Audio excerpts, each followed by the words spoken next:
We're now recording and streaming. All righty, thank you. Good evening, everybody. This is the bond and town budget hearing for the town of Waterville Valley, the 2025 budget. And without further ado, I will turn it over to the town manager to start things off. Okay, great. Thank you, Rich. So I hope everybody can hear me. Yes, all right, good. We have two different meetings tonight. Both of them are required by state law. The first thing that we're going to do is called a bond hearing by the state statutes that control municipal financing. We have to hold this bond hearing each year if we have warrant articles for borrowing over $100,000. So that is why we're doing the bond hearing. Before we start, we are live streaming. We are utilizing this device right here. And for those of you who don't know what it is, it's called an owl. And it is able to follow our voices wherever you are speaking and gives us very good video. Okay. For those, we are live streaming this meeting to YouTube, and a copy of the video will also reside there on the town's YouTube channel. So to help Kristen keep minutes of the meetings, that we're going to have, and to help those people who are maybe watching this on YouTube tonight or in the future, we ask that, I know it's uncomfortable, but if you could please come up here. This microphone is tied into the sound system as well. I'd like to make sure that everybody hears your questions or comments. So if you could come up, state your name and where you live, that would be great. All right. So let's, without further ado, we're going to be talking as part of the bond hearing, primarily or exclusively about our capital program. The next part of the meeting will be talking about the actual department operations in the operating budget. So we have 3 bond warrant articles that are being proposed by the select board this year. We're looking at Boulder Path and other roads combined into a bond warrant article for $2.3 million. Then we have a repair project out on Triple I Road that involves FEMA assistance. This is to repair damage that was done in the December 2023. Yeah, 2023 storm. And we've been working with FEMA to get a project to do some repairs on the road and to upgrade some of the drainage out there on Triple I Road. So we'll talk about that. That's $1.1 million. And then there is a Snows Mountain Road engineering bond warrant article for $100,000 that we'll talk about. Next. So you have a copy in this packet of the town capital program. Pages 9 through 12 of this packet include all of the capital projects for the next 6 years, this year through 2030. There is on page 13 an important piece that I have a slide on that I'm going to talk about, because we are limited in the amount of borrowing that we can do as a town by New Hampshire state law. And I want to point out, and there is a slide, but I want to point out, last year in the 2024 budget, we utilized about $200,000 of what's called our fund balance. The fund balance is made up of unspent budget each year and revenues that we collect in excess of what we budget for. Those balances go into this fund balance, and we use it like you would your checkbook balance, and it actually provides cash flow for the town. We are not proposing any use of fund balance this year. So right off the bat, the capital items that $200,000 covered last year, we are not doing that with fund balance. We're doing it with tax dollars this year. So that adds to the increase that you'll see at the bottom line. The reason that we're doing that up front, the board, we want to build up the fund balance. We know that we have large capital expenses down the road. And we know that the wastewater treatment plant is coming on. That's going to cause potentially operating cost changes. So we want to start building up the reserve now. And this was one way to do that. Okay. Next slide. Okay, this is our debt limit calculation sheet. The important numbers here are our statutory debt limits. So for a town project, if it is not related to the sewer department or not related to the water department, it's in this town limit. And we are limited by statute of 3% of our total valuation of the town.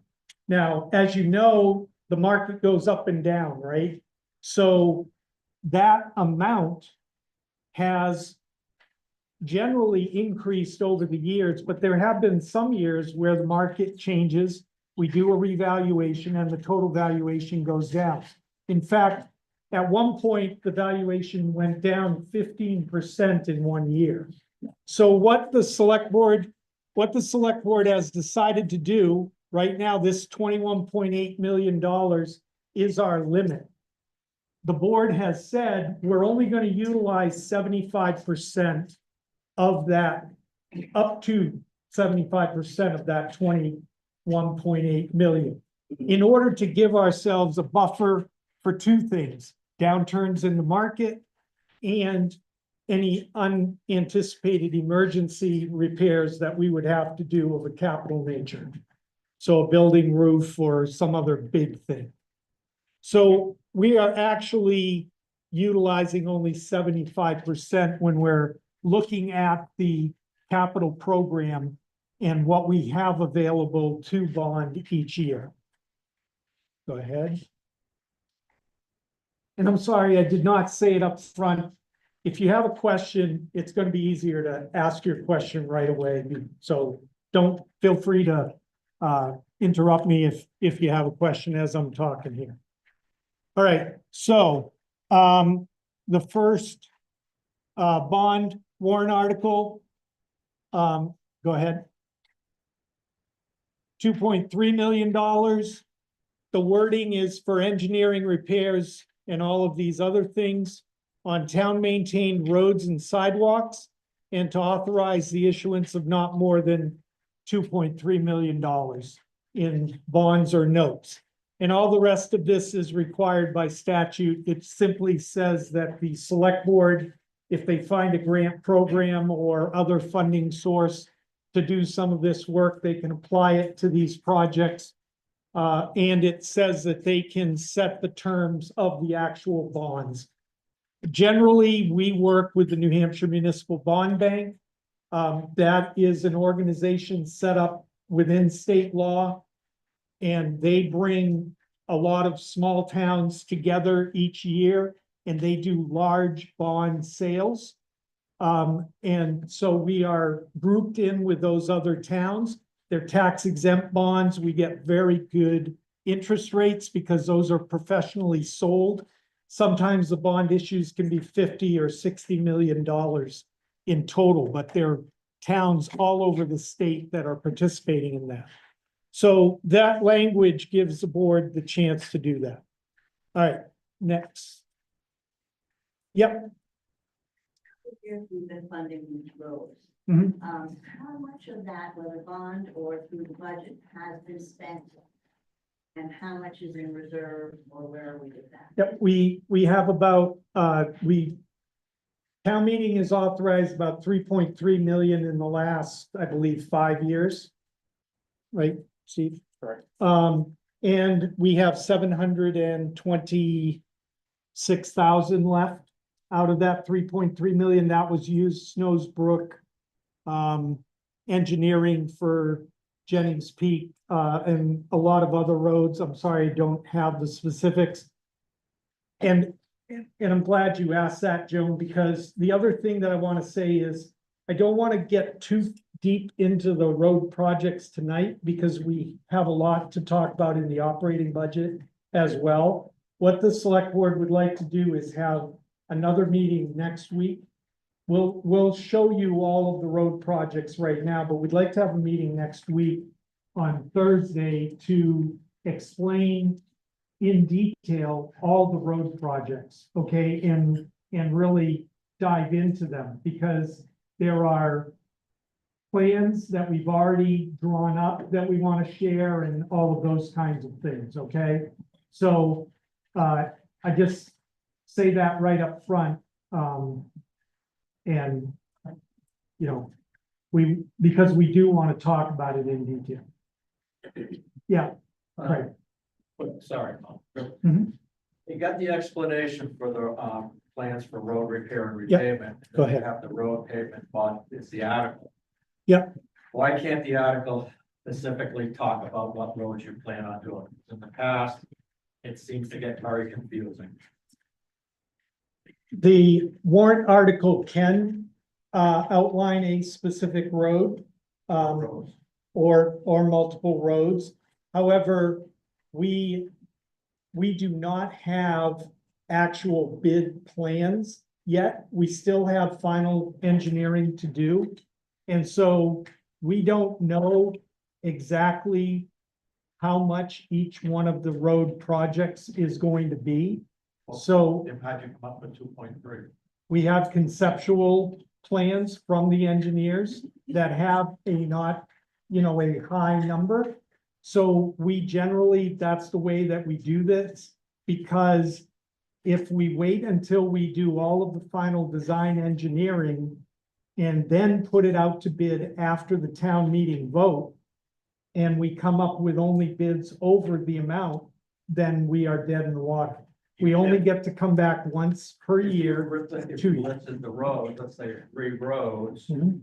and the bids came in higher than the 2.3, Mhm. you could probably eliminate one road, I guess. Mhm. And it would still, my point is, we're here at town meeting, I go to town meeting, I vote for road work, we get an explanation of what it is. Mhm. And then 6 months later, it's a whole different plan, a whole different road, everything's different. Yeah. And the only way I would know that if I went to the selectmen meeting every week. Mhm. Well, I don't want to do that, and I just want to come to All right. town meeting and vote for road work, specific road work. And I don't mind voting for specific road work, whether it's Packets, West Branch, or River Road, or whatever.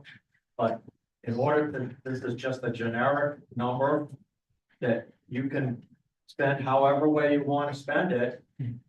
And can be interpreted a whole different ways.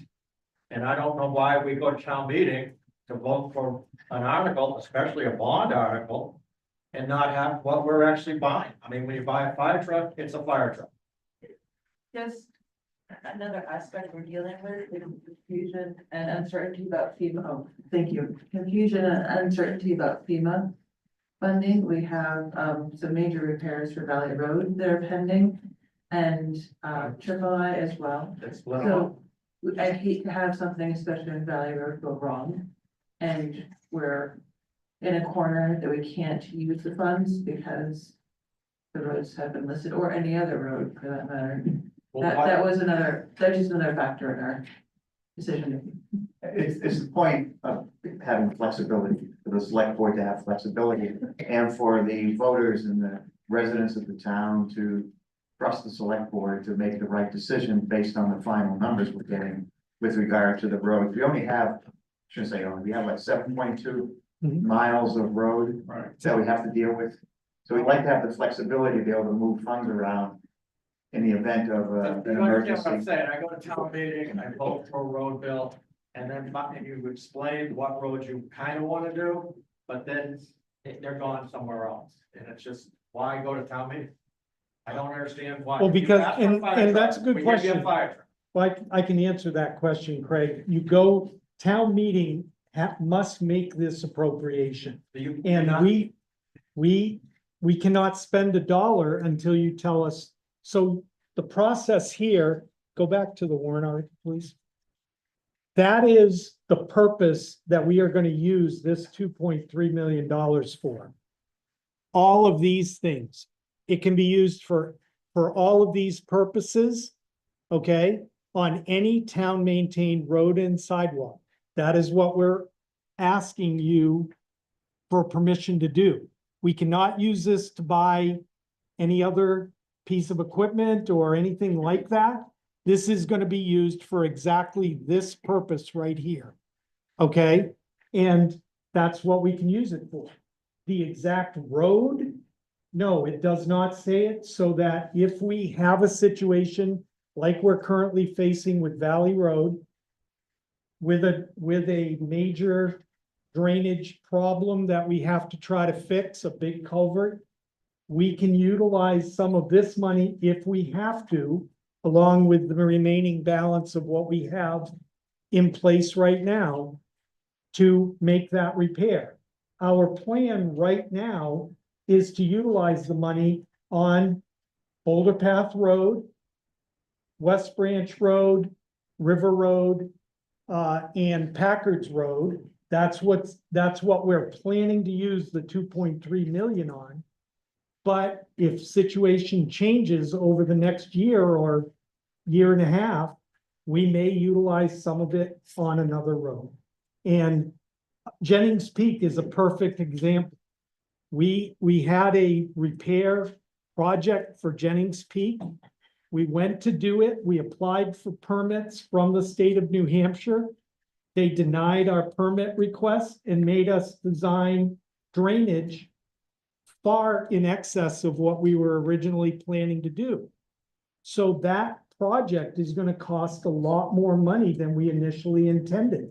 Not because we did anything, but because DES said you have to make these changes. And that kind of stuff happens all the time. And I understand what you're saying, and that's why we're showing you on the slide where we're planning to spend the money. And just to back up, I'm sorry, Mhm. the capital reserve account debt funding. Yeah. I'm not opposed to how you use the money or where, I'm Yeah. opposed to how you get the money. There's a lot of items in this budget, year after year after year, that don't get spent, so that money accumulates, and you can use that for paying the tax rate down. Or in this case, you're suggesting to use it for other items that you might want to spend things on. Mhm. I just questioning the mode, how you do it, Yeah. not what you're spending it on. Like the lighting, $10,000, and it's all historically spent $3,000 for years. That's what you spent, you appropriated $10,000, so the $7,000 goes into this capital reserve account, I guess. I prefer just to vote for the capital reserve account of $7,000 and vote for the light bill at $3,000. There's a lot of items on here, there's tons of them, I could go right down the list, that are historically been the same every single year. And every single year, you've never gone above that number, because it has to be appropriated. But you've come historically at 50 cents on the dollar pretty much every single time. Well, we spent all but So I go down the list, a long 130,000. list here. Well, And so now that it goes into the capital reserve, again, I'm not disputing that you shouldn't have a, lack of a better word, a small slush fund, but, I think how you're approaching it is, I don't, I go to town meeting and I appropriate $10,000 for lighting, and they've only spent 3,500 historically, the last 10 years. Why isn't the budget now 3,500 or 3,600 and not the same $10,000? Okay, well, that's the operating budget, and we'll get to that in a minute. Any other questions or comments on the road Just project? as somebody who spent a lot of time on the select board. Thing that I know is that what the select board is trying to do is to rebuild or repay all the roads in town. And if your road is not among the intentions this year, it will be in a future year. Mhm. Because that is the program that the select board is on. Just, can you hear me? Oh, yeah. Yes, So we in can. the 2.3 million, there's about 1.8 that's currently earmarked for Boulder Path. So that takes a lot of the the 2.3. The rest of it gives us some flexibility. Yeah. And we don't have to spend the whole 1.8 either. There's a couple of options that we'll talk about next Thursday night. Yeah, Why not ask for three? You don't need it, you don't need it, but at least going in, you have the flexibility to move forward more easily. well, we did spread it out. That's what the 6-year capital program is. We don't want to get too far ahead to Craig's point of just having a very large number available, because it does go against that debt limit. So whether we borrow the money or not, once you have authorized the spending of that money, it counts as spent as far as the state's concerned. So we don't want to have too much. We have identified roads for this 2.3 million. So, You're happy. yep. Any other questions? So let me just show you real quick, just a quick explanation next. Next, yeah, so the West Branch is from the West Branch Bridge out to the town line where I Road comes around by the electrical substation. And then River Road, so these are two of the roads that are included, yeah. Is the National Forest aware of this? Are they going to extend it to Victory Bridge and all the way around? Well, no, that's the next warrant article. So go ahead. So here's exactly that, Mike. $1.1 million, again, for these purposes. This is specific to I Road right here, okay? And we will not do this project unless we get the $920,000 from FEMA in writing that we are going to get that money. They're already working with us. We already have identified the project to them and all of that. But you know, they have not written us an actual letter saying you're going to get this money. Once they do that, we'll get the contractor and we'll start moving forward if the town appropriates the town's share of $230,000. Okay. And then that project will be here at the town line, up and around, and all the way down to Ski Area Road. And the primary work is right here from the bridge down to about here, where we'll be doing the major rebuilds of the road where it was damaged during the storm. And then drainage work. The rest of it is an overlay, both from here to here, and then from about here down to Ski Area Road. Yes, Margaret? Did I miss something? I shouldn't, those two amounts add up to the total. Did I type the wrong number in? Yeah, that's 5, isn't it? It's only 50,000. So yeah, 1,050,000. Thank you, Margaret. I'll look at that.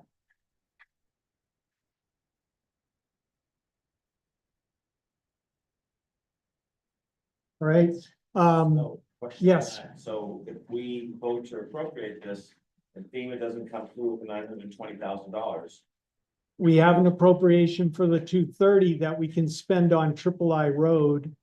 Or we can come back and say, we didn't get the FEMA money. How do you want to handle this? are we bonding 1,050,000? No. Or are we bonding? We are only bonding the 230. And we will only bond it if FEMA comes through with the money. Yes, Yeah, Mark, I really go up, I'm late, that's, maybe you already covered this, but with the climate in Washington, where they're trying to get rid of all grants, how is that factored into what we're doing for? we're waiting to hear from FEMA about whether or not the money is going to be available. We're like, yeah, everybody is waiting. Yes. Yes, Mike. So why isn't this bond a $230,000 bond? Because if this is going against the town limit, Because the only part that will go against the town limit is the 230. The warrant article has to be for the 1.1 million because we have to gross budget for the project. So we have to take into account the FEMA money. So that's why we have to do the So whole will thing. we then get a bond for 1.1 We- 1,050,000 and then pay it off with 960 or 920? We will get a bond for 230,000 if FEMA says that we are approved for the 920. It's an accounting I thing, get it. and I wish it were different so that it wasn't as confusing, but This is very much like when, for instance, we think we have a grant coming in for fire equipment. correct. We have to put in for the total amount, the total worth of the fire equipment, but then we only spend whatever Our share, if we get the grant. if we get the grant. Patty Fergal, River Road, so the town doesn't own that portion of Triple I Road. We just do like- not, Just like we don't own from there up towards We- Lincoln. we do not own any of this. It is Forest Service, and we have a maintenance agreement with them to maintain this at town expense, because they would close Triple I at Ski Area Road if we did not have this maintenance agreement with them. Well, from there up, Triple I Road is really bad. Yeah, this piece, the board just met with the Pemigewasset District Ranger. There is no money in the Forest Service budget to do any work from here up. We asked them to. We asked. On pavement. Yeah. That would be great. They don't even have money to do that. Really. Yeah. It's bad. Okay, thank you. Good, Waterville Foundation project. Sorry, I say that out loud. All right. Yeah, Alan. Well, basically, Oh, having sorry. biked and recently driven across those sections of road frequently of late, it deteriorates quite a bit. Yeah, So the option is we're stuck until it deteriorates till it gets closed. yes, we are, The ultimate game in the absence of federal money, that's what will happen. yes. Yep. Keith. Just following the foundation idea there. So if the money is raised, are we allowed to go pull up? the We would have to apply, we would have to get a, maintenance permit from the Forest Service for a specific project, but yes, if we had funding, we can propose doing something up there. Yep, for sure. Yep. Okay. Great. Question, what is our, I didn't know about the Forest Service maintenance grant, but what is our responsibility for fire and safety and rescue on that AAA road? All the way out. We have, we have an agreement. Dave, do you want to talk to the agreement with the Forest Service? So we respond to all emergencies within the town, within the town of Waterville. Except if it's a fire, forest fire, then we are initial response, but then that's turned over to the U.S. Forest Service. But any police or EMS call, we're responsible for anything like that. And that's on any trail or road. Yep, So you're responsible to. Yep. 911 call. Yep. On a road you can't pass a road. correct.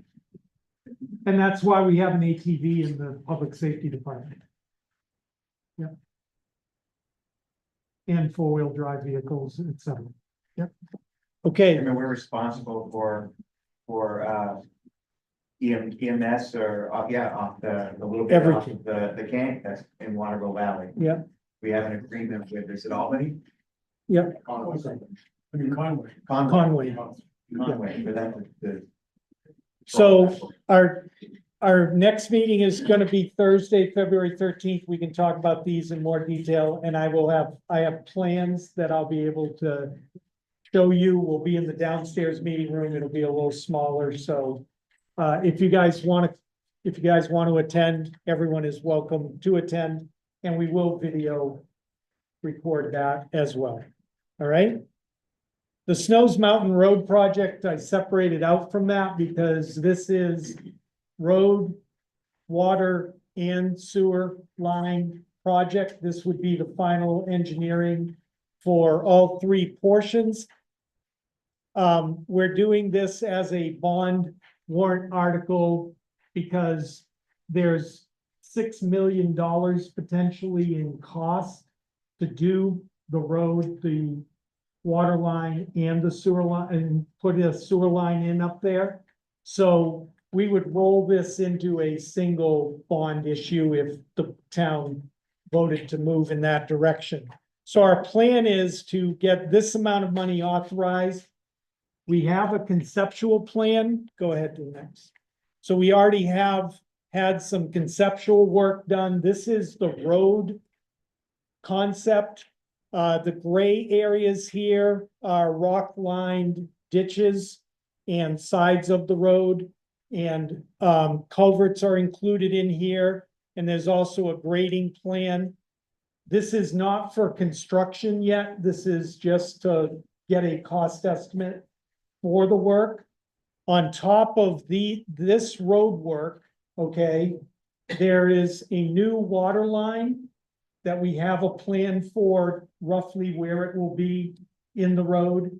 And I should say a replacement water line because there is a water line there. And then the installation of a new sewer line. And the way that we'd like to do it at town meeting, next slide, is we're gonna go through the conceptual plans for all three of these things.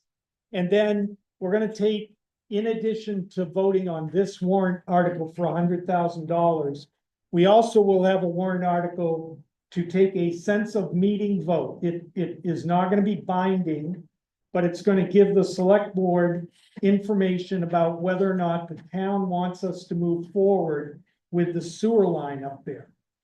The road has to be fixed, and the water line has 14 repairs, 14 bands on it, where we have repaired it over the last 30 years. So we need to replace the water line. So those two things are really mandatory. The sewer line is where we're gonna have to have the discussion. And you have a question about that?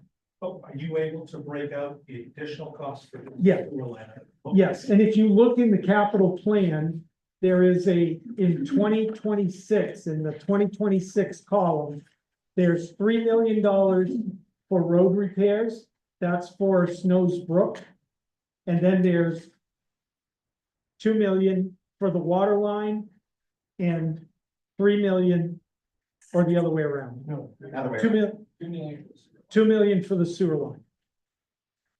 Okay, so go ahead, Craig. All right, on the sense of meeting vote, Yeah, that's either up or down, right? it's up or down. We have an alternative to that too. I mean, it's just written in, right? The board, Sewer line, yes or no, or what? Sewer district. Well, I think that would be. That'd be part of the discussion, I That- think, in the that- sense of the Do we put meeting. it on the sense of We- meeting vote, sewer line or sewer district? Well, there's other alternatives too. I mean, I'm not, we don't want to lock ourselves in. I don't want to do my laundry at your house, Paul. So it's either, I don't want to force an issue of up or down, if you want to have a sewer district, that's an alternative. I think, but a sewer in order to form the sewer district, we cannot do that at the 2025 town meeting.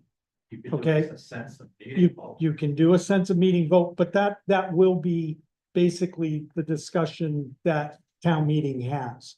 I think one of the discussion items, a lot of people have put in septic systems up there fairly recently. And so I think there's a real question, if we vote to do the sewer line, how many people would actually want to hook up to it Everybody eventually will hook up eventually. eventually? But so anyway, those are the kinds of discussions we Yeah. have to have. I think we should survey them, all the homeowners up there and find out It when was they the put sense the of the system meeting in. only on Snows Mountain Road, or is it the entire town? Oh, it's the town. No, it's a town meeting. Right. Yeah. So if I lived On the other side of town, I would say no. And Yeah, but it's not binding, but you could say, no, but. then why put it in there? Well, why force the issue at this point? Or why don't you give an alternative? Oh, I think that's part of the discussion. What alternatives may there be? A sewer district, every town that I've been into, either you're in a sewer or you're not in a sewer. You could have an abatement. I mean, there's different ways to do it. You don't have to have a sewer Because district. a sewer district is the most equitable way at all times. Because the sewer district pays for the sewer, and those that are not in the district don't pay for the sewer. Abatements don't work. Because we have abatements technically now. But as I was told that I can bring if I have my septic tank pumped, I can bring it to the sewer treatment plant. They will take the sewer free, but they won't pay for the truck, bringing it down, and unfortunately, the truck is 99% of the cost of it. So it's not equitable. And I don't think, why are we asking the voters to do something that's positive or negative and just put down, do you want a sewer district or not a sewer district? This came from somebody, it didn't come from me. I feel like it's semantics in a way, because No, there because isn't then a sewer line, then it seems to me a sewer district could follow. It's never been a sewer district, so why would we think of a policy? No, Should have but if there is no sewer. if There should have been a sewer sewer line, you know, if people say there shouldn't be a sewer line over there. And, then I think and it's so, but I following. don't wanna get into the sewer right now, but like my particular sewer is very functional. In this cold weather, especially this winter here, it's moving up and down, the pipes are moving up and down on it because the ground is moving. And I'm having problems with it because it's starting to freeze. And it's not that it's failing, it's just because it will back in April when the ground thaws out, it sinks down. So even if you put a brand new system in, it doesn't necessarily mean it might fail for other reasons besides longevity. So I don't know. So what about the people on West Branch Road that have septic systems that are hooked up to the sewer? You could either, that's another question if you want to put it in I there. think it's the whole thing is a broader question and you're simplifying it. I think there's a lot more involved in the Of discussion. course there is, but not what this is, a very up or down vote. But it's non-binding and a Then why we put it in there? Why? We're putting it in there to give the Board of Selectmen information to have this kind of discussion at town meeting and to provide them with information on a direction the town should like to go. If you want to make the vote, you want to amend the warrant article to put in sewer district, we certainly can do that. And make the question more specific, I guess. The board sense of meeting was, do you want us to proceed with the engineering? Because that's going to cost money to engineer the sewer line, and we didn't want to do that if the town was going to ultimately vote down the sewer line. So we just wanted some guidance before we got too far into the process. On top of that, I mean, Snows Mountain Road was never taken by the town. It's an undefined road. There's no recorded plan. So if it fails at town meeting, Well, I I $6 think- million, I can bring sewer up. I mean, this is the sort of discussion we would like to have at the expensive meeting, but the gate here is, for at least the way the select board looks at it, is first, does the town in sensitive meeting, is the town willing to spend roughly $2 million to put a sewer line? Once that question is answered, the board then can decide what alternatives, if it were to fail, for example, that might we approach to deal with that, if we wanted to. But this isn't approving or disapproving anything. I don't know why this has to be in there, I guess. Well, If you want to sense it, I'm telling you right now what the sense is. You should either do a sewer district or not. Or give a town sewer. Everybody else has that. Let's discuss it at town meeting. You got it in front of me right now. Either it's going on or not coming. I think it should be taken on there. All right, Okay, thank you.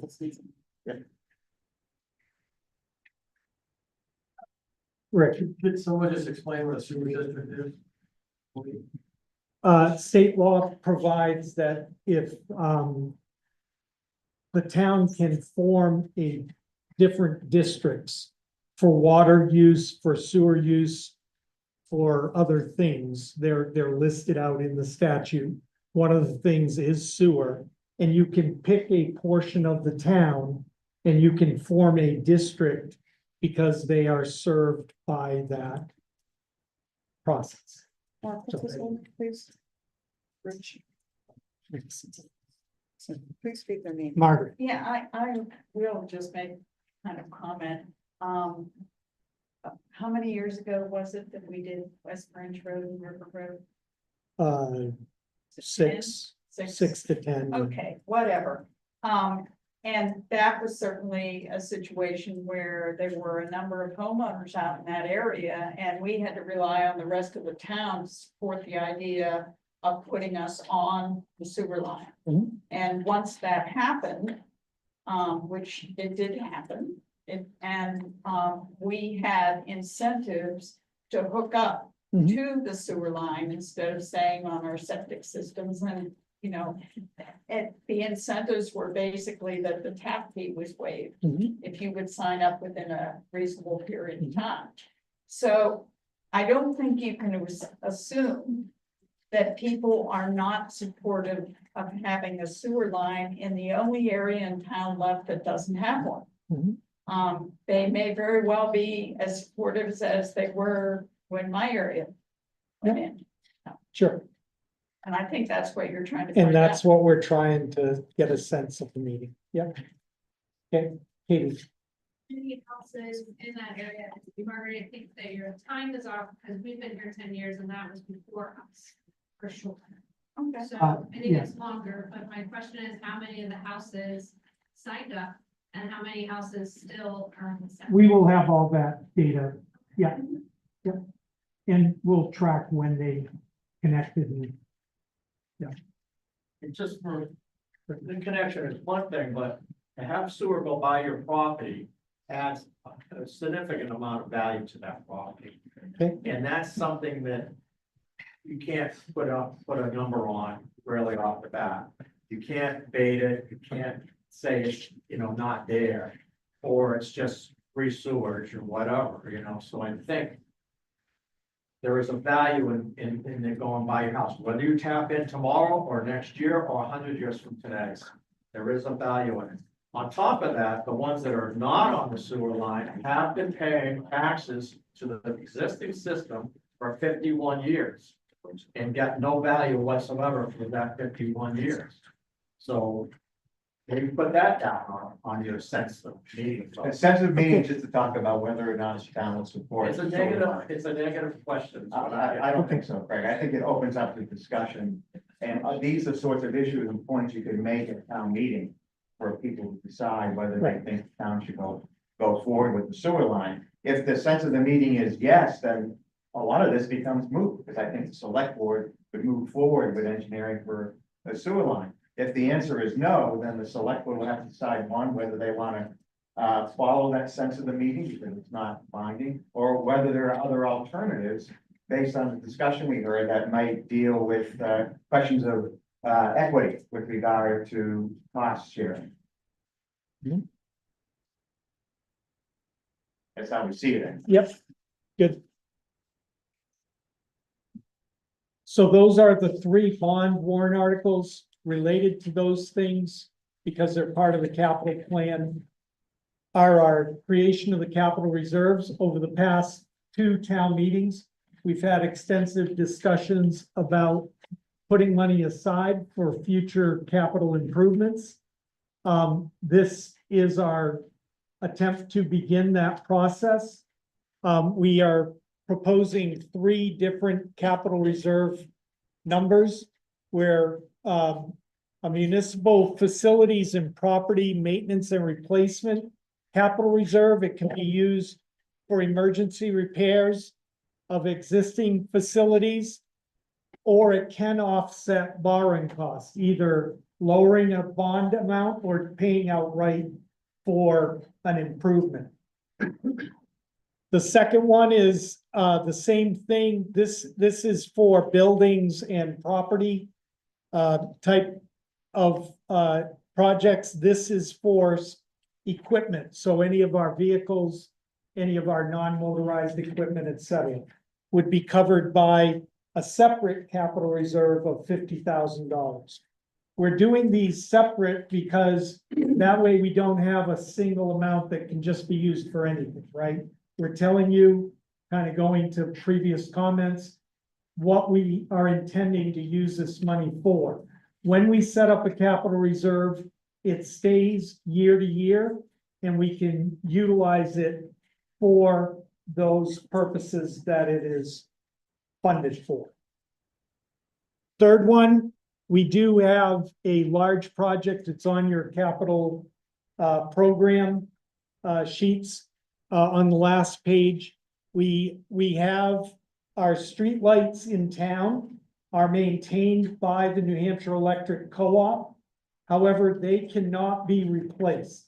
So if anything goes through a catastrophic, anything other than a sensor or a light bulb, basically, the light pole is done. It cannot be replaced.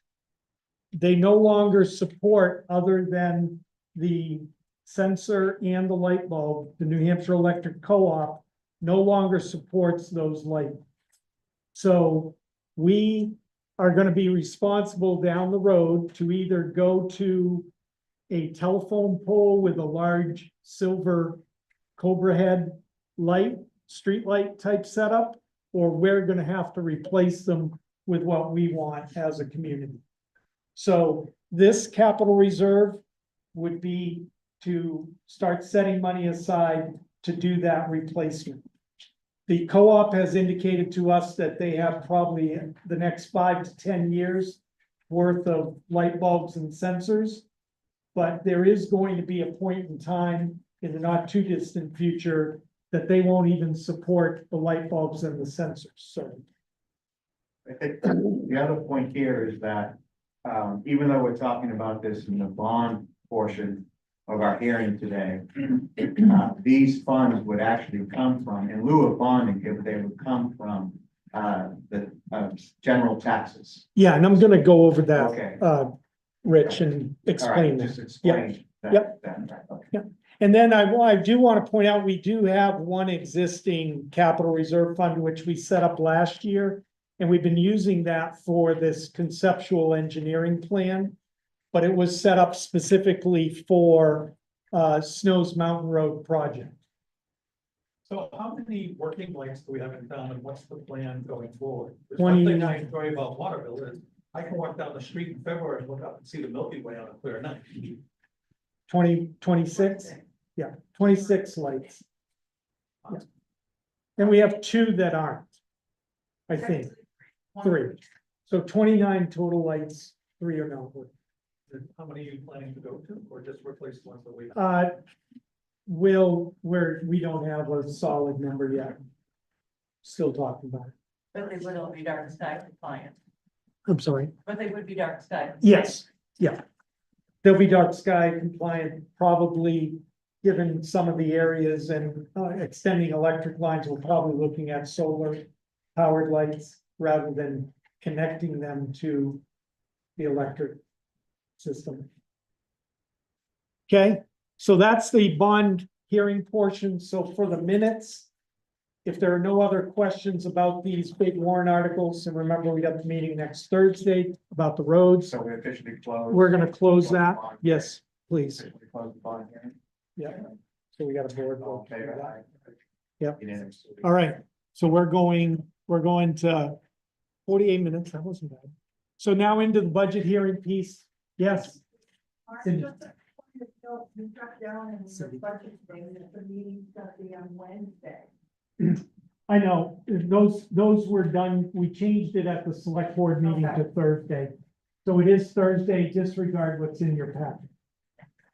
Make a note, please. Thursday at 6. Thursday at Same 6. time. Is that gonna be recorded? That will be recorded. Yeah. Yep. Okay, so now the operating budget. So you've got a summary in your packet, the first 2 pages. It's a 2-page summary of the town departments, or actually the entire town budget. Okay? So first page looks like this, right? A bunch of numbers down the left-hand side. Those are the department numbers for each of the departments. And it shows you a comparison of what town meeting approved last year versus what the request is this year. And then on the second page, you have the same thing, but all of the capital reserve numbers are repeated. The special warrant articles for the special purposes are listed here. There is a detailed budget that breaks down the departments into more categories for you on pages 3 through 8 of the packet. And then there's a revenue sheet on page 14. So the operating budget is the expenditures for department operations. They do not include bonding, special warrant articles, or capital reserves. The revenues are fees and other income that we have coming into the town, other than taxes, grant money, money from the state of New Hampshire, all that. And then an appropriation, when I'm talking about an appropriation, we cannot spend $1 without a town meeting authorization for that.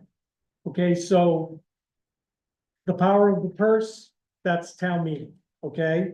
So that's an amount of money which you authorize to be spent during the fiscal year. Okay. I just want to take a couple of minutes and have Dylan come up because we have been working. I know that it has not been talked a lot about in the public. But the select board has been having many meetings with our new engineering firm. And we've been working on the wastewater treatment facility project all during 2024. So Dylan's going to talk about that. Good evening, everyone. So the work we've been doing throughout 2024 to this date in 2025, essentially is what's called the basis of design. That led us from the beginning stages of looking at the flows that are in town, the loadings, which is all the nutrients that are removed out of the wastewater. That brought us all the way through to the point that we selected the type of wastewater treatment facility that we're going to be building.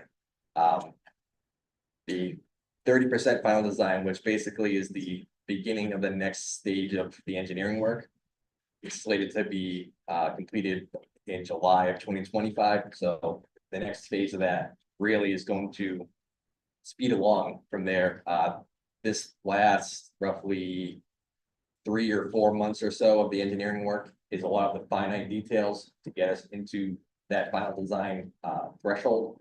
And from there, again, that will be more of the types of concrete, the types of tanks, types of different manufacturers of equipment that they'll be utilizing in the facility.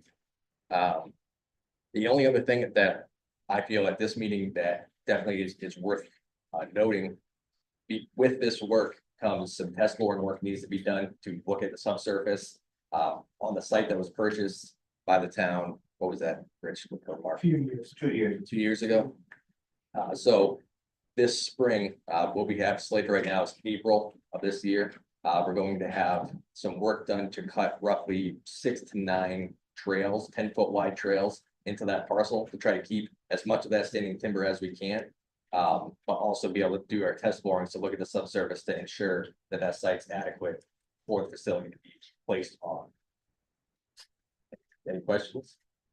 And we are schedule wise, Dylan, we're on schedule for 2030 Yes.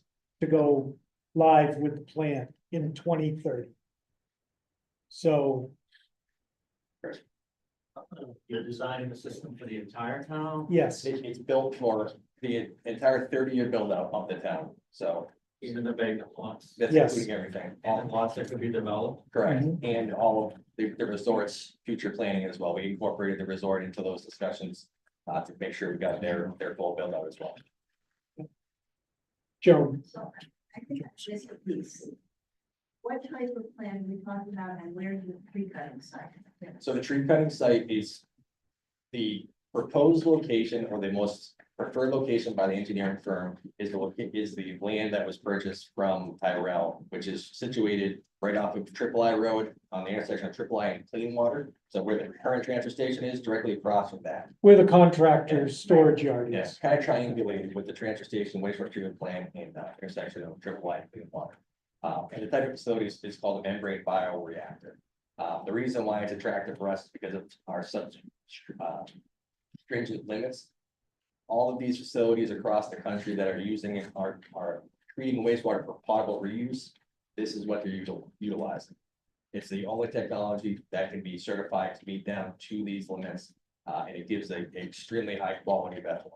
So, And this type of facility eliminates the lagoons that we currently have. Yes, the best way to put it is picture, if you can, it's kind of probably hard if you haven't looked at it on an aerial map, but the site that we're talking about doing test borings on. Picture 2/3 of that site being occupied with the new facility versus, you know, the 3 lagoons for that matter, to the primary, secondary, sludge holding lagoon, and then the wastewater treatment facility itself. So it's gonna minimize it quite a bit. yes, Katie. Will we be able to, like, in so many years, cover the lagoons up and then sell the land? After that 2030, after we go live with the new plan, then we'll start Decommissioning. decommissioning the lagoons. So, And then but if yes, we down the sell road, land, they yes. could Yep. sell it for us. Yep. Yes, Okay. So Gretchen. is it still going to be dumped into the Mad River? Yes. We did look at that alternative, trying to go with the groundwater discharge, and it's just, A, it's not feasible, B, would cost more than discharging to the MAD, and the other alternative to that is you still would need to keep our discharge to the MAD in case there was an issue with the groundwater discharge media. Essentially what it is you're just discharging into sand to try to slow down the flow, because there's so much gravel in this area. You'd have to truck in a ton of sand just to slow down the flow of water, essentially. Can you quantify how much cleaner the water going into the Mad River will be as compared to what it is now? It's, no, because what we're discharging now is nobody can test to that low of a standard but us and a few other labs in the country. What we discharge now is one of the cleanest, if not the cleanest effluent in the entire country. So to quantify it versus what we do now is difficult, but to quantify it versus a conventional plant is immeasurable in some ways, because it's so much more, there's so many more contaminants in a conventional plant versus what we do. Or we're not gonna be making it worse though. No, what I'm we- getting at is- So you could drink it. We actually have more stringent requirements under our new permit. That's why we're building this new plant. Right. So the effluent that's gonna come out of the new plant is actually better in some ways. A lot Than, of ways, yeah. a lot of ways than what we do now. What we don't, and to kind of sum it up into as short as possible anyway. What we haven't been able to do with the lagoons is year-round nitrogen. What we'll be able to do with the membrane bioreactors is year-round nitrogen removal, phosphorus removal biologically. A lot of different things that the lagoons did not give us any flexibility on. They do a good job for the type of technology they are. They're super archaic, you know, they're workhorses. They don't really have any operator interworkings with them. It's just, they do what they do, and they're big bodies of water, so that we don't really have any control over versus newer facilities. You can manipulate microbiology and make it do immense different types of treatment, different levels of treatment, and so on and so forth. But again, the quality of water that we'll be discharging, it will be cleaner in the waterways than what we discharge now, but it's not a great deal cleaner. But that, Is the discharge cleaner than the river? it depends on what you mean. So there's a lot of things that are issues with the Mad River. Depends on how far down the rabbit hole you want to go, but a lot of the issues with the Mad River is just the instability of the pH. So one of the big issues, why it doesn't support a great deal of life, is the pH is super unstable in a Mad. There's been a lot of studies that have been done that show that there's no alkalinity, which the problem with that is when we get acid rain or any rain for that matter that washes organics into the river, the pH is all over the place. There's, But the short answer is just about. let put it this way, it's gonna improve the quality of your, and our plan always has, Yeah. so, yeah, no problem. He's a chemist at heart. He's our jack of all trades, so. All right, any other questions for Dylan? All right, so that's where we are on the plan. I do want to highlight one other thing. Thank you, Dylan. I do want to highlight one other thing. We currently have been approved for a $250,000 grant to do some investigation of our water or our sewer lines in town through what's called the Northern Borders Regional Commission. This is the smallest federal organization in government. It is frozen in time by the Office of Management and Budget, and we do not know if we're going to be able to get this money or not. We are in the wait and see, and we'll see what happens. I did have a conversation regarding our funding through the state clean water state revolving fund and our grant programs there. Those are not affected by the freeze that's currently going on, and our funding status for those monies has not been affected by the shutdown. So we're going to proceed with the main part of the plant project as if we have the money, because that's where we are right now. So the budget summary. So on page 2, about 2/3 of the way down, there's some bolded numbers.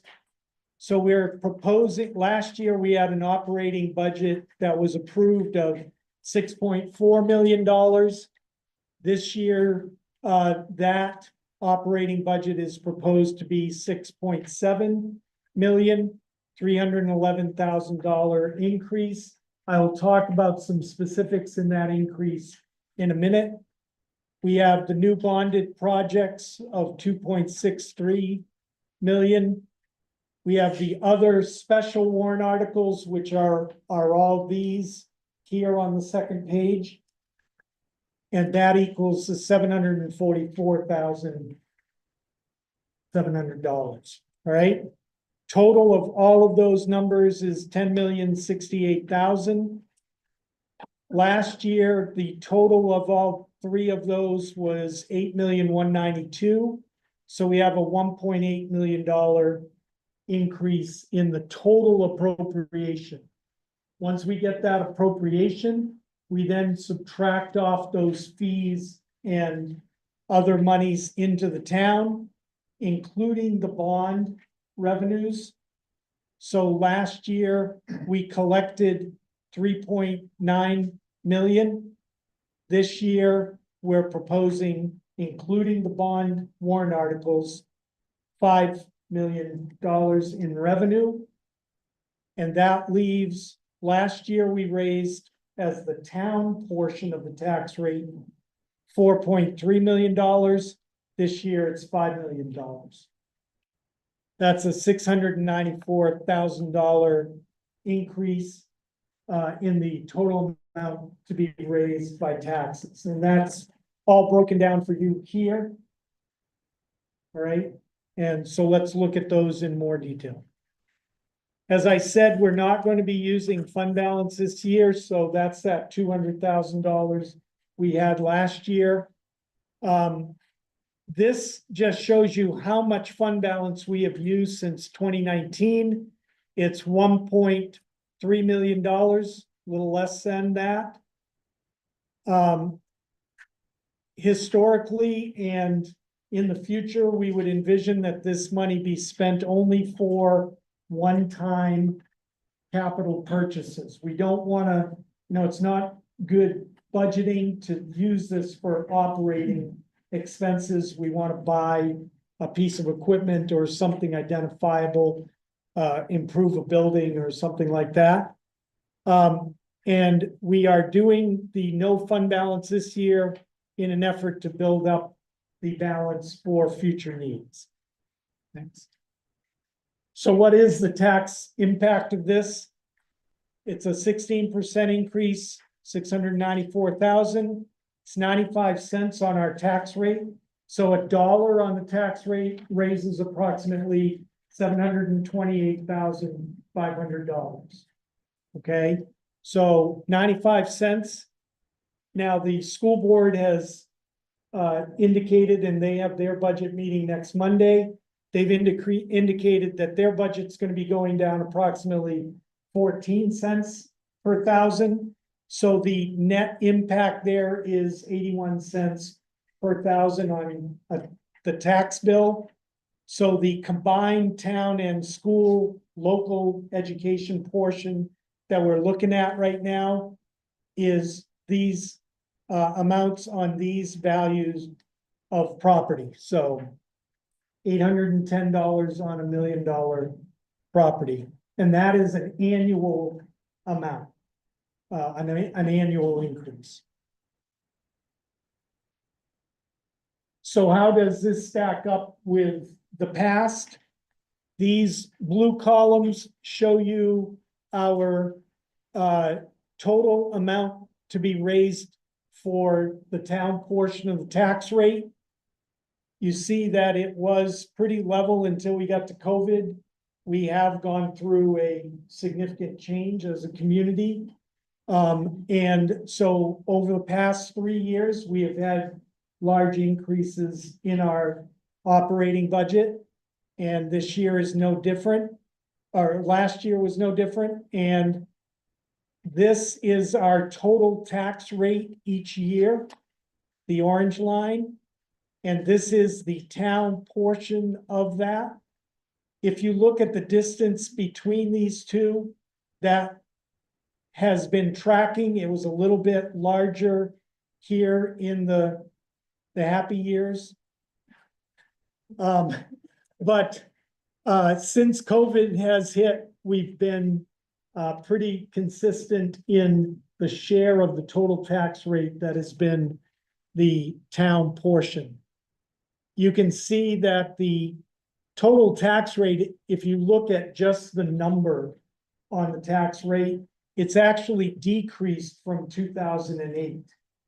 Okay, so we went from this total to here, and that's an 8% decrease. Now, I know the gross number has gone up because values of properties have gone up. The town portion of the total tax rate over that same time has actually decreased a little bit more. Okay, and these are the percentages that the town's tax rate is of the total tax rate. I will tell you, in the majority of communities in New Hampshire, this is flipped almost exactly the opposite, with the town being about 40% and the school being 60%. We just flip it here because of the size of the comparative operations. But this is not the same that you're going to find in some other communities in the state. Go ahead. This is, if you look at those department budgets in the information in the packet, these are the percentages of our total budget that each one of the functional department areas share of the whole pie.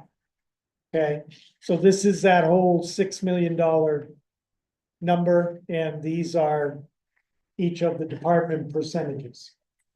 This chart has been pretty stable throughout the last 4 or 5 years.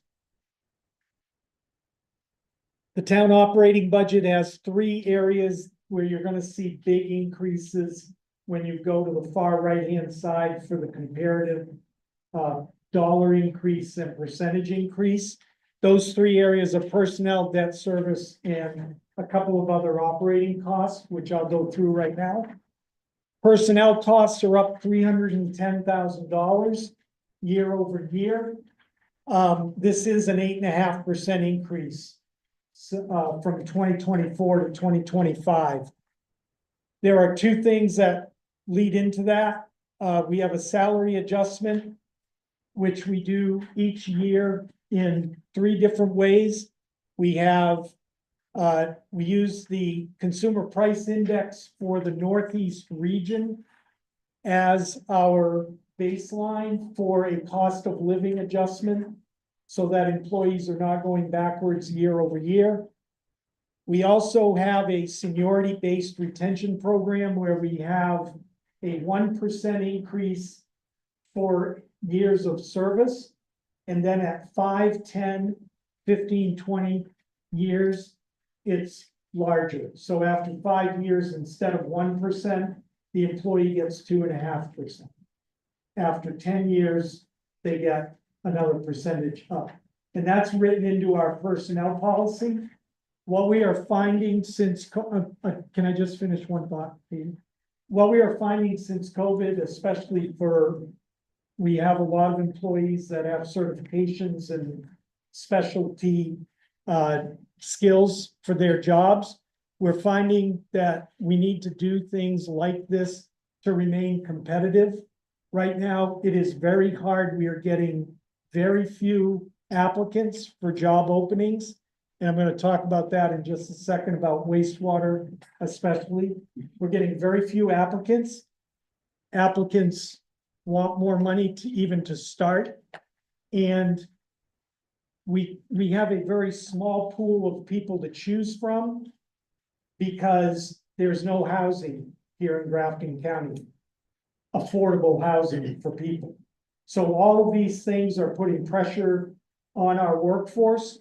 And so we have come up with these 3 ways of helping to retain or to attract people here to the town. Katie, you had a question. Yeah. So your seniority is just that this year? Last year. Okay. That being talked about in Mhm. Mhm. Then that's on top of the CPI. Yes.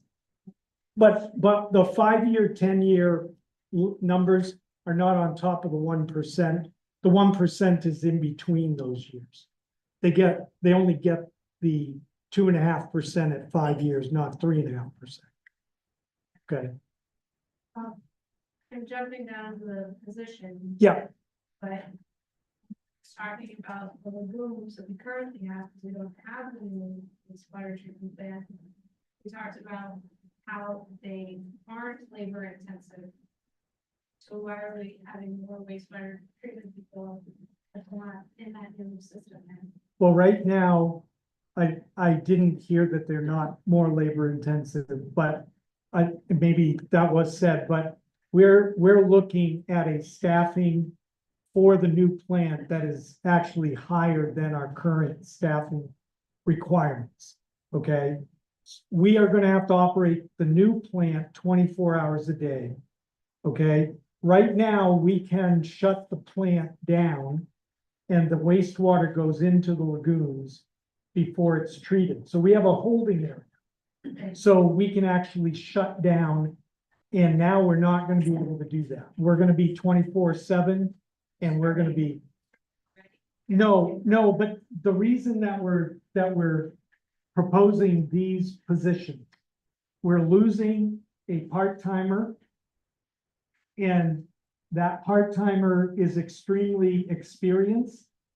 We do not feel that we're going to replace that person with the same experience level. And we're not going to be able to find a part-timer to do the work that's currently being done by the part-time. So we need a full-time person because we're not going to attract anyone to apply. How many are across the state, Dylan, positions? One thing I'd like to add to this conversation is I'm actually on the wastewater treatment operator certification committee for the state of New Hampshire. And one of the biggest issues that we're finding in the state now is the median age is 63 years old for operator. 63. What's significant about that is a lot of guys that are in the field have already retired once and are doing part-time jobs to make extra money with their pension. So there's no, long-term, there's no young blood coming into the field. So the state's trying to get creative with ways to attract Katie, in regards to the operators. What's changed is right now, the part-timer that we have works, overnight shifts for us, so it allows us to run basically 24 hours a day, 4 days. Right, so we would have been paying somebody overtime, all of that time, full timers, overtime, all of those officers that were in the operating facility, we're losing that filter. Right. He's already retired once. One thing I'd like to point out is that the only three wastewater operators we have right now, all are from Massachusetts. Original. And the part-timer commutes from Massachusetts, stays up here for 3 days, then goes home. So. There's a big issue in the state with staffing and pulling talent within the state is almost non-existent. And that person who is the part-timer is a grade Great, great. 3 license. We're gonna probably be hiring someone at a grade 1 license, and we need train-up time. So these positions being filled now are gonna allow us to hire somebody potentially with less experience, because the new plant, in addition to the 24/7 aspect, takes a higher certification level to run it. So we're gonna need people with higher grade licenses. So we're trying to fill them now. If it takes us a year to fill them, okay, fine. But we need the ability to hire these people if they appear, and get them on board, start their training program, and get them up to speed, so when the new plant is in place. And I know it sounds like a long ways away, but 4 years in the certification program, the way it's structured in New Hampshire, it's gonna take the majority of that 4 years to get them to the level that we need them to be at. That is this 1.5 positions of time is a huge portion of that $310,000 increase. The state of New Hampshire has never, until recently, issued staffing plans for wastewater treatment facilities. New Hampshire has traditionally tried to stay out of municipal government. Municipal government pretty much manages itself. Problem is, because of the prices of wastewater and wastewater operators, the state has stepped in and we got a staffing plan from the MDS just for our wastewater that recommends 6 people. So combining our department. Right We now, have how many? in our department across two Two departments, and- we only have two, well, 2 waste, 2.5. wastewater, 2 and I consider myself as a half for each, duly certified. So technically we have 4 full-timers across both departments. Yeah. So super short, we run it, always traditionally have run it on the lower end, and we've been able to get away with it, but things are changing, especially with the age of the facility. There's more and more things that are failing in it, that it takes more man hours to accomplish. Any questions, any other questions about the personnel side of this? Yeah, go ahead, Craig. Talk about wastewater, is police and fire included in that? Police and fire is included in that 310,000. Yep, and DPW, all town employees. They recommend law. No, there was no request to change the staffing levels right now. We have 8 people total. Same issue with wastewater treatment. No, no, our folks are trained in all 3 disciplines, so fire, police, and EMS. We have multiple but per diem people in 13 per diem. They cover fire and EMS services. And how many And then full-time? 8. Everybody is trained in all 3. Okay, so they can be a firefighter or a police officer And is that normal? or an EMT. No, we're the only ones in the state that do it this way. No, I mean, normal per diem is higher than the full-time.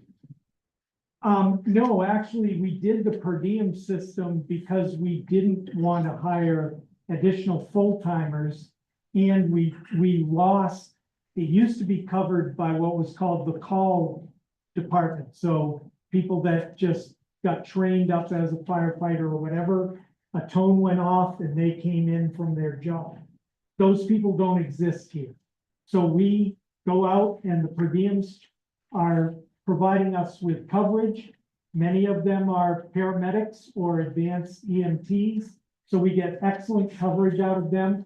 They take the night shift and some weekends. And our full timers cover the day shifts so that they can double with their admin duties. They cover And- weekends or I'm sorry? time staff cover weekends. Yes, and full-time staff is here on the, I'm just bringing it up Yeah. because on MLK weekend. Mhm. three full-time. Yeah. For that, so only two full-time.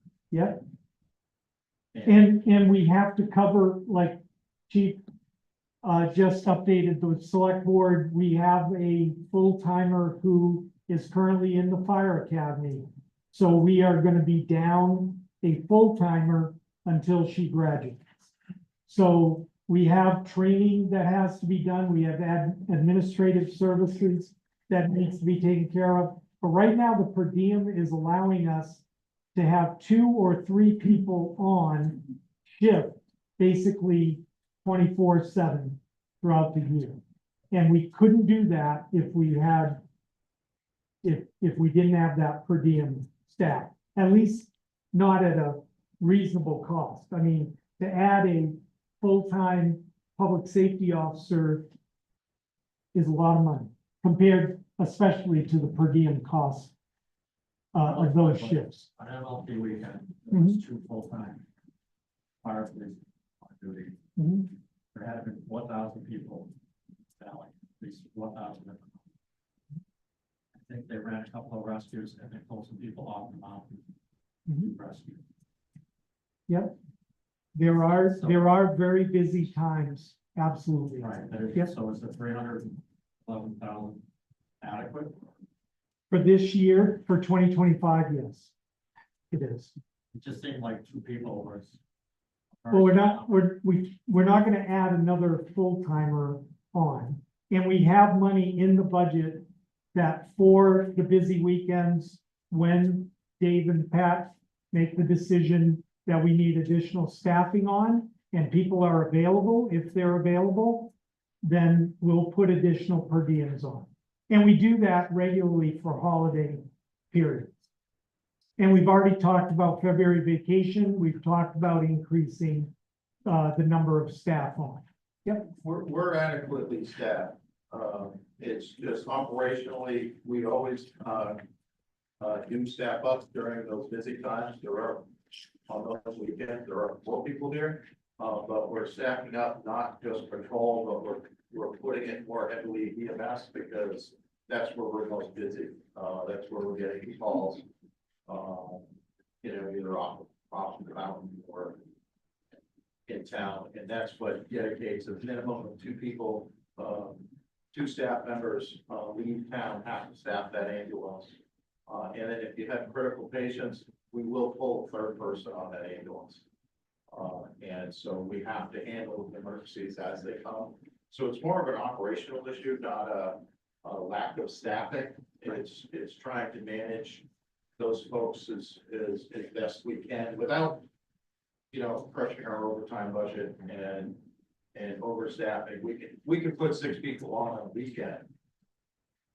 If we need to. If we needed to, but, most times, 3 to 4 people is now a luxury for us. To be able to, instead of a 2-person minimum. We run 2 people minimum staffing at all times. That's a minimum. 3 is ideal, so if the ambulance leaves town, leaves 1 person in town, to cover any of those other emergencies. Any other questions about personnel? All right, principal and interest. These are the payments on our current bonds and notes that we have. That'll be a page in your town report. That is increasing from 2024 to 2025 of $15,628, about 2%. And there are no new payments or payments on new bonds budgeted in this year, that we borrowed the money in 2024 that we're making the additional payments on. We're not anticipating adding, we may, depending on the timing of the fire truck, but we won't borrow the money until we need to make the final payment. All right, and then a couple of other areas, information technology, when you go down through those departments, it's up $19,500. We have a network server that we need to replace. It runs all of our software for all of the administration of the town. We are looking at cloud-based, so hopefully this will be the last server we will ever buy, but we are not at the point where we can migrate everything to the cloud yet. So we do need to upgrade the machine. One more time, we have a lot of proprietary software, and there's a lot of people like me, about 65, 70 years old, who are running those companies, and they just haven't come up with the software for the cloud. So one more net server, and hopefully it'll be cloud from now on. And then we have workstations and other hardware replacement in addition to the network server. Insurances, other than our health insurances, so we have workers' comp, property liability, and I'm sorry, that should be an increase of a percentage number that I forgot to type in. Must have gotten a phone call, but it's $10,100. Can note of that. At town meeting, the percentage will be. All right, and then there's a bunch of other warrant articles. The town meeting warrant has 33 articles. So bring your lunch and dinner. We're gonna be there a while. So 33 warrant articles, but here are a bunch of other articles that you're gonna see on the warrant. The space needs assessment is in the capital program. It's $50,000 to get architectural engineering work done initially. You'll see 2 or 3 years down the road that there is a large amount of money, $4 million. This is intended to be new town offices. We do not know where it would go. We do not know what it would look like. The idea behind this $50,000 is to get a professional to come in, do a space needs assessment with us, and start the design work for that new building. We currently have 8,100 square feet for all of public safety and all of the administration of the town, and our meeting rooms and the truck bays. So 8,100 square feet for all of that. We are out of room. Yes. What departments are feeling a pinch of space? The town offices, all of administration and public safety. Yeah, and actually, we have a great public works garage. But even the public works garage is up against it. That includes municipal solid waste, the trash truck, and all of our highway equipment. So we're maxed out on space. It really is everybody. Yes. The other warrant articles are in addition to the 81 cents. No, they are included in the 81 cents. They're in addition, there's gonna be the big warrant article for the operating budget. These will be in addition to that to get you to the 81 cents. Yep. Right, so these are, we're proposing one new lease, the loader backhoe, and we have 3 existing leases for vehicles. Yes, Craig. It's there, you already have, right? Are you getting a whole? No, this is the second year of a 3-year lease. Final year. Final year, sorry. It's the 3rd year of a 3-year lease. And then, the rec department van, so other major equipment, yes. Oh, sorry. I was just going to load it back, go. Yeah. What year? It is 2014. believe, to 2014. We are having issues, JCB parts and maintenance is becoming an issue with getting those parts. We have had a couple of failures, major hydraulic failures. And we have had some welding issues with the arm itself. So we are proposing to replace. It's a 10-year-old.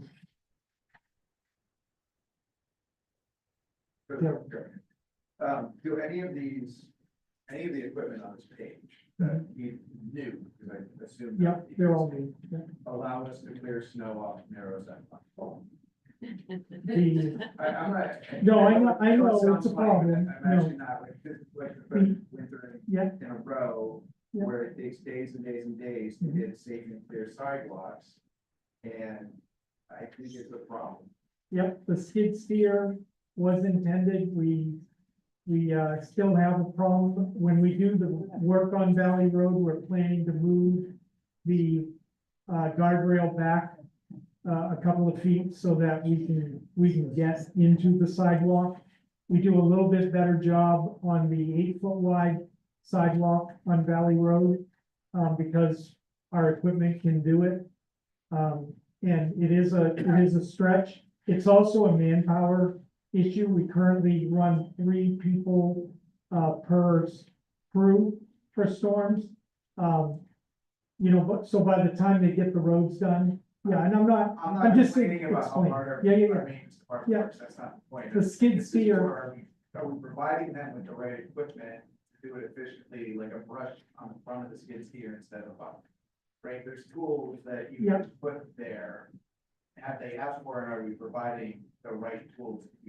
We have a plow, we have a snow blower and a plow for the front of the skid steer. It's been mostly the way the storms have been coming in, the manpower issue more than the equipment. The skid steer makes it a lot better. Yes. Alan. It seems to me you're constantly backing yourself into problem, like the backhoe. I don't understand why there isn't a methodology to have a slush fund. Substantial amounts of money that says we have, between yourself and the board, the backhoe. Why do we go through 2 years and putting thousands of dollars into repair when you know you're gonna have to replace it? Why can't you have the flexibility of drawing a line in the sand, get rid of it, and have the freedom buying the new backhoe without having to go through a 2-year paintball dance? It's the process. I mean, we need the authorization to do that. If the town, that capital reserve, equipment capital reserve, if that gets funded to a level, then we can utilize that fund to do what you're talking about. It's gonna be a question for town meeting about how much money do you wanna have in the capital reserve, right? So that's part of the discussion at town meeting. I'd like you to have the flexibility. Okay. Well, yeah. Any other questions? I know it's a lot of money and I know it's a huge increase and it's a lot of line items, but what are the other questions? Go ahead. No big deal, the dumpster replacement, Yeah. probably looking for a new truck down the road. I know you've said in other years that nobody wants to bid on the project or nobody wants to bid on the town. Is that, you kind of make that phone call every year to see? We do, and we're looking, Bethlehem landfill is where we currently take our trash. And that's gonna be closing at the very latest by May of 2027. So we are actively looking, right, May of 27. So we are actively looking for alternative places and alternative options. We have a solid waste committee that is helping the selectmen by looking at different options and we're gonna be talking about that in 2025. But yes, Craig, we do look every year. Yes, Joe. No, we do not. We're about one of the only organizations, law enforcement organizations in the state to not have that. I think that's a 3-year cost, isn't it? 38,000, Fine. 5 year. 5 year. So that's not for 1 year, that's a 5-year cost. Pay for it up front, but it's. We're- Yeah, Right. it's, we submitted a grant, actually just this week for 50% of that. So. We're not saying we're gonna get it. We've got a revenue number in there. We'll see. But yes, we're trying to get grant money to offset it. Was there something that made you think this year that did something happen that they thought that we were? No, nothing particular happened, just it's time. We have been working on policies for a couple of years. Because we need policies between the medical side and the police side. With HIPAA and everything else, so we had to go through a process and we have policies now in place so that officers know when they can turn them off and turn them on and all of that stuff, but you know, we didn't want to just jump in and start doing it without those being written down. Is that okay, Chief? Yeah, Anything yeah, else? there was some, I was hesitant because of what Mark said, the difference between the different roles that we do.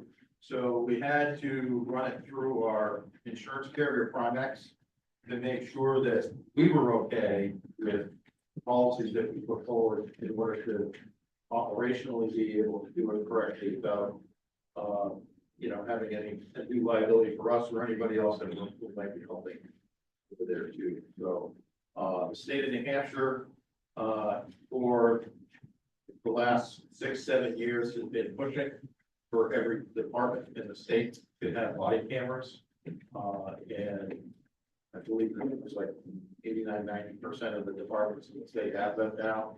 And that's why their grant programs are actually a pretty simple process. It's a 1-page grant, and the whole idea behind the state, the AG's office, if they're ever involved in a use of force incident, the first thing the AG's office is asking is which they want to see.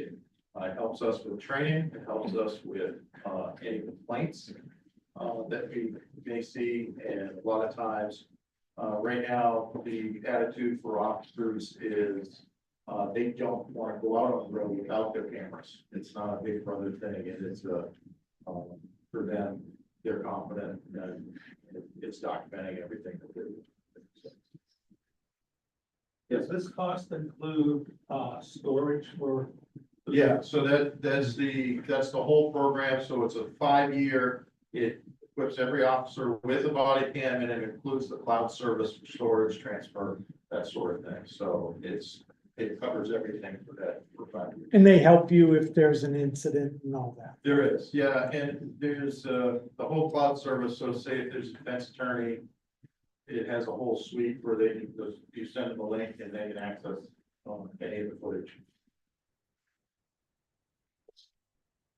Any other questions?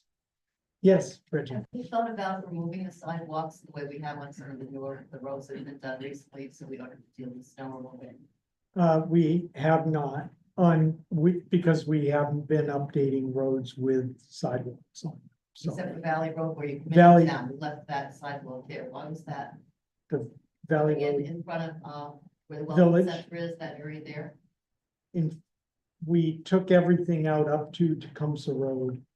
The area that we paved from Tecumseh Road to the entrance to Village condos was a last minute addition because we had some pavement failures. And the board decided not to change the sidewalk there at this time. It was just cost prohibitive for what we were trying to do. Yeah. I recall last time we were discussing the dump truck, or the waste management truck. Yeah. Trash truck. Trash Yeah, truck. yeah. There was something with the dumpsters that we have. Yeah. That's different, that didn't Yeah. allow us to buy it. The little ears, the little things that come out to the side because we're a rear load truck. So we have to have a certain type of dumpster for that truck. front load trucks.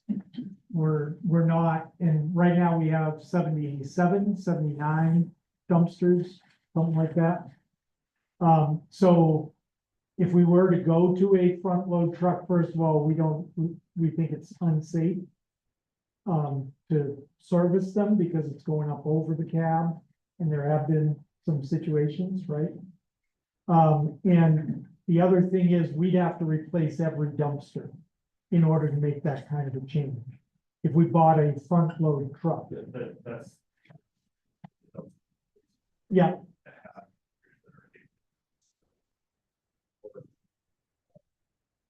But yesterday, more common, thank you, more common. yeah. No, we are envisioning staying with the rear load truck for at least the time being. We think it's, Just to add up, that's more than a time being. We're buying 77 new dumpsters over the next 3 years. That's 10 to 15 years. Yeah. That's more than the time being. Yeah. That's a commitment to it. that's a, Just so everybody understands, there's only one manufacturer of that truck in the country. we have multiple manufacturers that, well, we have multiple companies we can buy them from, whoever's manufacturing them. I don't. Last year, we had a problem. There's only one place we can get it fixed. It's in like Indiana, and we have to lease a truck every time it breaks. Because we have this very unique situation where the rest of the industry has moved to front load trucks. So I just want. Or let's all side load understand trucks, or that there we're are staying different. on a path. Yeah. Long after this board is Mhm. here. Yep. We're setting that up, and this expense isn't gonna go away, and we're gonna be in an monopoly-ish situation on this map. We're on that line, the front end, front loaded trucks only take one operator. Rear loaded, that you have, take 2 operators. Right off the bat, you can help your survey, if you have a front loader. Yeah. We'll look at it. Yes. Look at it, it's the reason why everybody's on front load. But when's the next truck in CIP, 28, No. 27. 27? Yeah. But if you're not buying dumpsters, go to new trucks, you're wasting money on dumpsters. Oh, Joe. Okay, Dumpsters get used up, I mean. No, it's they not- don't, no, they don't. They don't want, them. Nobody else would want it, you couldn't sell these things. we'll look at it.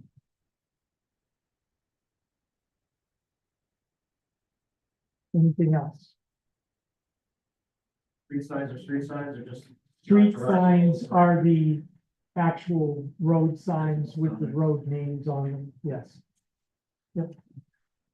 Many around town. Yeah, you gotta replace them all. I don't know that we'll get all of them for the 10,000, but we are gonna start Right. replacing the worst ones.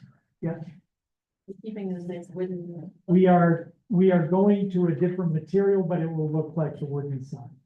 And actually probably a little bit better. They won't be as plain. But it will be it will be like a composite material. But not going to melt. Like a press. Okay, there's a special warrant article. Kim Rawson hopefully will be doing a presentation at the town meeting about it. But, the Community Power Committee, there is, legislation that passed last year that allows the, setup of a community power account in a town. And if and when we make the change to community power, we can take a certain percentage of a fee, pay an extra amount with the rate, goes into this fund, can be used for things like the streetlights or alternative power projects. Okay, Kim will have the briefing. The $2,000 this year is to establish the account and to do some public education if we do the transfer to the community power program. Yes. Yeah, go Does ahead. it only pertain to electricity or could it pertain to like propane?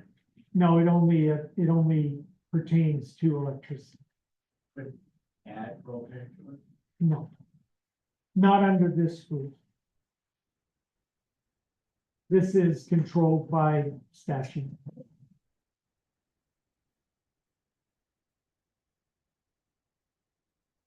Any other questions? Thank you for your attention. I appreciate it. Mike, How many of these warrant articles are on paper voting articles and how many of these are deliberative? out of the 33, Yeah, the first 6 will be in the ballot booth before town meeting. And the 3 warrant articles are the only mandatory written ballot. and when, Everything else can be, and then when will they be on the website, please? the warrant, Yeah, all probably after the meeting on Thursday, will be finalized. Yep. I'll send it to you as soon as I have. Okay, thank you.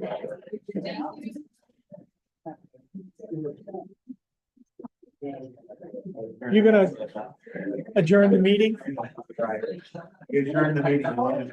7:45.